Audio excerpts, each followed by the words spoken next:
So, I'm Francisco. I work at Red Light Software. You can check it out via redlight.com if you want to check more about us. And I'm here to talk about functional programming and specific how it fits JavaScript. First of all, what is functional programming? Functional programming is a paradigm, a mindset that treats computation through evaluation of mathematical functions. It's a declarative programming paradigm, so it favors expressions and declarations over statements. Why it fits JavaScript so well? First of all, in JavaScript, when you start to use the keywords this and constructor, it can get a little bit confusing. In JavaScript, the functions are first-class citizen, which means that I can pass a function through arguments and I can return a function from a function. And with the new ES6 sugar syntax for functional programming with the new array methods and arrow functions, it all fits nice. So how can we start thinking more functional when coding JavaScript? And this is our schedule for today. We are talk about avoiding side effects. We are we're going to use pure functions, try to avoid loops in favor of the new array methods, and we are going to talk a bit on function composition. So let's start. What is a side effect? A side effect is any application state change that is observable outside the function call, which means that a side effect is any action that will not be directly to the return value of the function. For example, modifying any external variable of object property. If I'm modifying outer scope variable value, it will not. The change will be observable in the object and not in the function. If I'm writing to the network, making a post request, for example, the change will be observable in the network server and not in my current function. If I'm console log, the changes will be observable in the JavaScript console instead of my function. Writing a file, for example, when I'm writing to a file, the change will be observable in the file and not directly in my function. So how, for a web application or a JavaScript application, the side effects are required. So if you don't have side effects, probably you're not interacting with the user. We are not giving the options that we need. So how you should deal with side effects is trying to separate all the side effects from your business logic, your program logic, and this will make your code easier to extend, refactor, debug, maintain, and test. And we'll see that in a minute. So what is a pure function? Pure function is a function that, given the same input, will always produce the same output and don't have side effects. Look at this example. For example, this is an impure function because we are accessing the state variable, which is in a global scope and not in the lexical scope of my function is value. This function is simply just returns valid if the value of my variable state is 10 and invalid if not. So if I call isValid, it will return valid because my value of the state variable is 10. But if I change it, I get if I change the value of the variable and I call again the function, I get an invalid result. That means that this function has inconsistent output and have side effects because I'm access a variable that is not in my current scope. Inside the isValid scope, the state is not inside the valid scope. So how can I get this function to be pure. First of all, we're going to need to add the dependencies as arguments and try to erase any side effect of the function. So how can we do this in this example? First of all, I'm going to pass the state variable into arguments of the function, and in this way, whenever I call the function with the same input, it will return consistent output. Okay? And I don't have any side effects in this one. Next topic, avoid loops. With the new ES6 grammar, we should avoid for and while loops over map, reduce, and filter instead of using the for, each, for, and foreign loops. The map and reduce filter are new array methods from ES6 that makes you able to code a little bit more functional, because the methods are expecting a transformation function and not that you code imperative like code. So let's look at this one. So first of all, in this example, I got an array data with element 1, element 2, and I just want to return a new array with all the elements multiplied by 2. So in usual approach, in an imperative approach, I would like to iterate all over the elements of my array. I will then push to a new array each element multiplied by 2, and then in the end of the function, I'm returning my new array. How can we achieve that with .map? So first, map receives the first method of map. The first argument of map is a function, and this is a function that will transform the value of each element of my array. So for example, I have a multiply function, and that function returns a new function that will return the A times B. I'm creating the multiply by 2 function, saying that I want to multiply 2.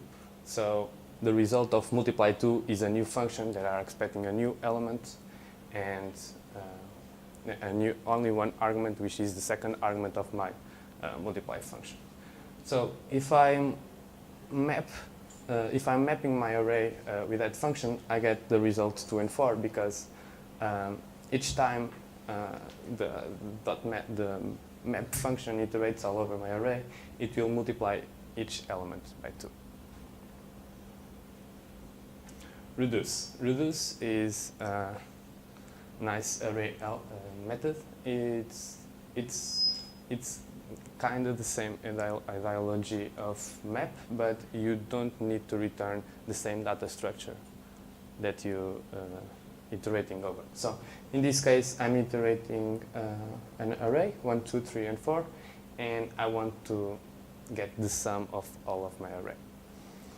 So the reduce method will receive always the first argument is a function, my call reducer, and the second argument is my initial value.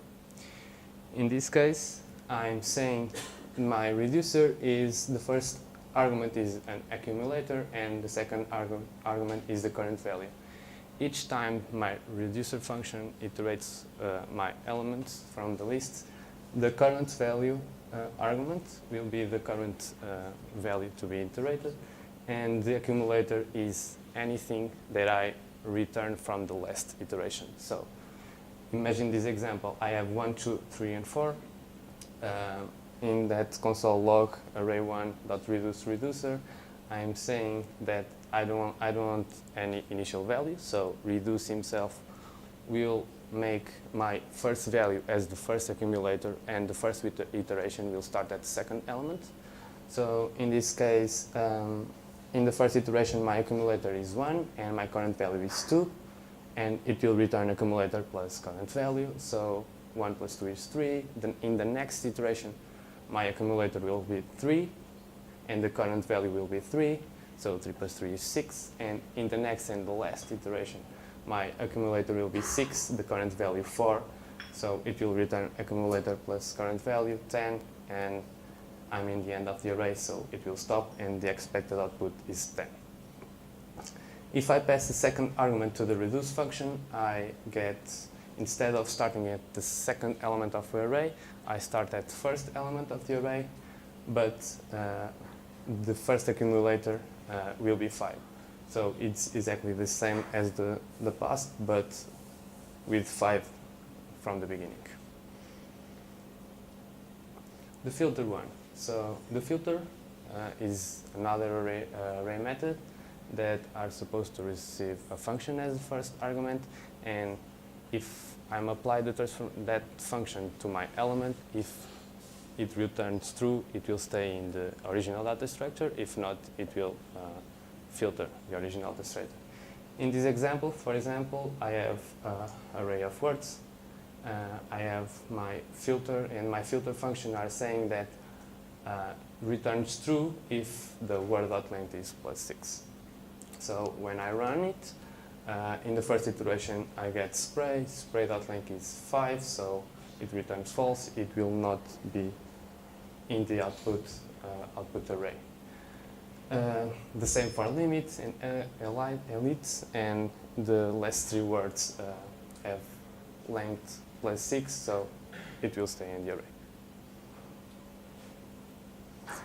Another concept of functional programming in JavaScript is currying. What is currying?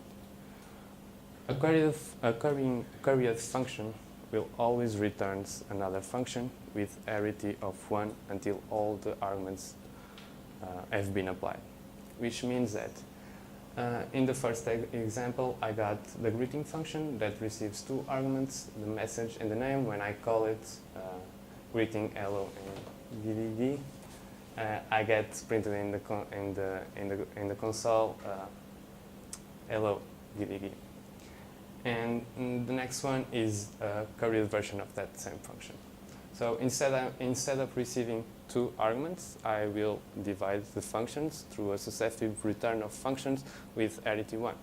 In this example, I got a function that will receive first the message, then will return a new function that will receive the second argument, and I can call it like this, greeting querying hello, because it will return a function. I can call it as a function with the second argument, which means that I can build a function just to say hello, and the second argument, it can be whatever I want.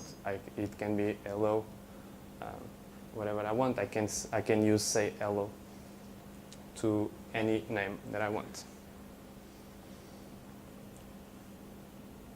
Function composition is probably the most important topic of this talk.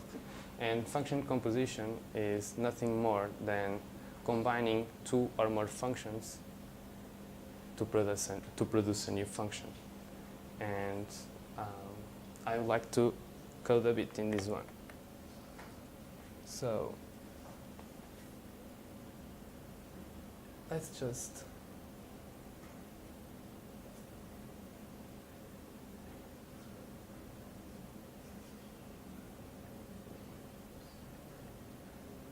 it's not easy. Okay.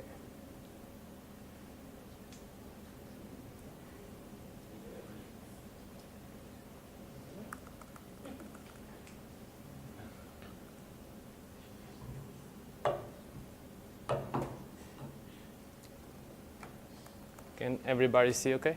Yeah. Okay, imagine that I got a function that receive an argument, and all it does is multiply to that argument. So I got a function that is called add by 2 that receives x and returns that same x, but sum by 2. And then I can call, as we saw earlier, I can call this function as an argument of my map function. So if I want to return,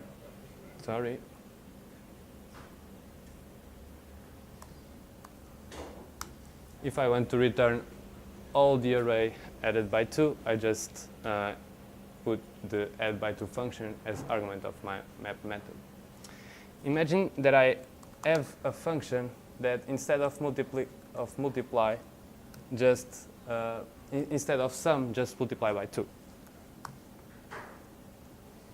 Mult by 2 equals, it will receive an x, and instead of sum, it will multiply that x by 2. So now, if I call mult by 2 for 2, for example, it will return 4. And if I call the same thing on map, it will multiply each element of my array by 2. So imagine that instead of sum or multiply, you want to sum and then multiply the values. So in a normal approach, you should do it. Then first you want to add,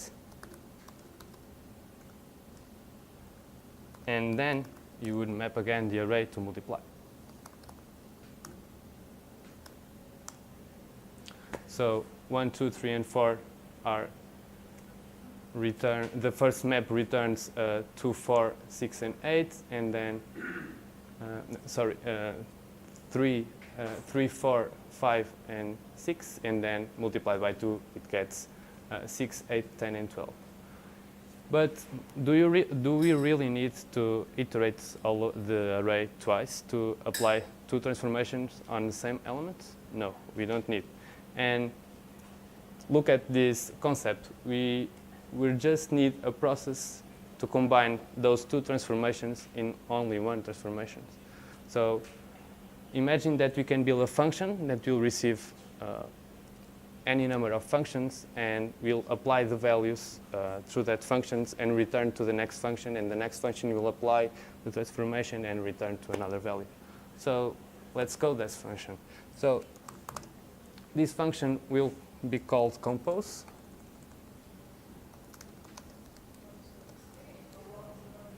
I want to API to this function would be something like this.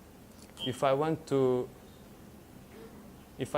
add by 2 and multiply by 2, I want something that, and not need to iterate twice to array, I want something that compose those functions and just iterate once and apply the transformations, both of the transformations.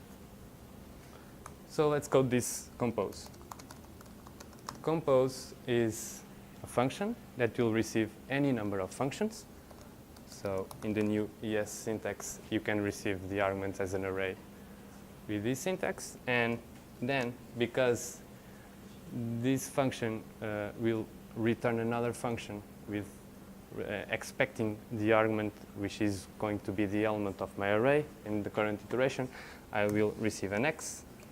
And what I want to do is iterate all over the functions the compose function will get as arguments and apply the last value of the transformation. So as we saw, we got something.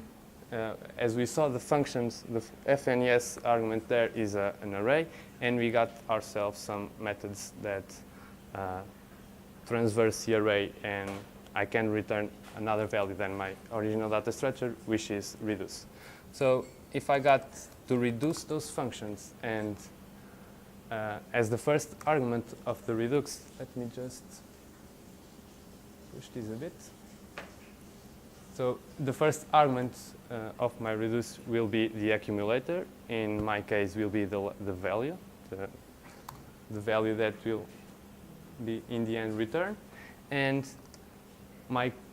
the reduce will iterate all over my function. So I will call it f.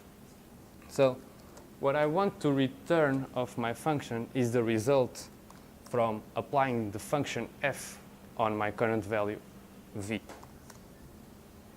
Okay, and this is my reducer function. Sorry. And then my second argument of reduce function is the first value I want to start, and that value is x, which is the element are being iterated. So now I got compose. So if I write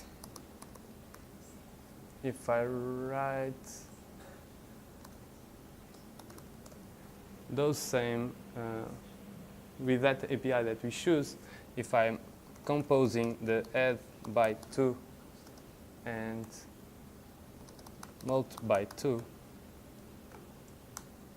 now I get a function. If I compose the add by 2 and multiply by 2, I add a function that instead of add by 2, it will add by 2 and then multiply the value by 2. So 1, 2, 3 will be exactly the same result that we got, when we use two maps. So we save ourselves all transverse of the list. Okay. The complement of compose function is pipe 1. So just a note, the compose function is not supposed to run the left from the right. Compose functions are supposed to transform first the functions that are in the end. That I call it compose, but this one is actually the pipe 1 because we're piping operations. I'm saying that I want to apply first the transformations that are on the left and then the right. I'm saying that I want to add first and then multiply. This is a pipe operation and not a compose. A compose would be exactly the same, but instead of reduce, would be reduce right, which starts from the end to the beginning. Okay.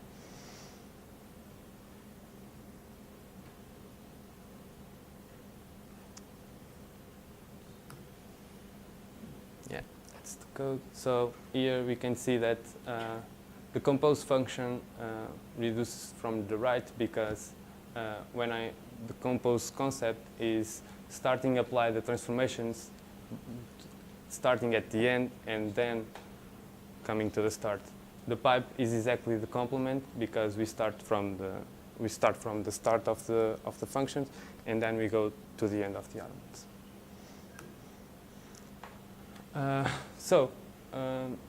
This will help you a lot when it comes to test because you are no longer you don't have any external dependency to test. You're at the point when every function of your code is pure, you can test it without fear that the code and the variables are being changed by external factors, like for example the import function I've told you. So the test will fail if I focus on outside variables because I have no control on outside variables. I'm just testing the function. When you start to compose functions, you can get a lot of reuse. A lot of your code becomes instead of a big function, you start to code smaller functions, and you got to reuse them, and you got to reuse them across projects and so on. So the next topics of functional programming would be functors, applicatives, and monads, which are categorizations of data structures in JavaScript that have certain functional properties. And I recommend Randa.js and Lodash-FP if you want to try it out, the functional programming. I cannot recommend enough the Mostly Adequate Guide, which is a book about functional programming in JavaScript, and the JavaScript scene, where Eric Elliott just posts a lot of stuff on functional programming.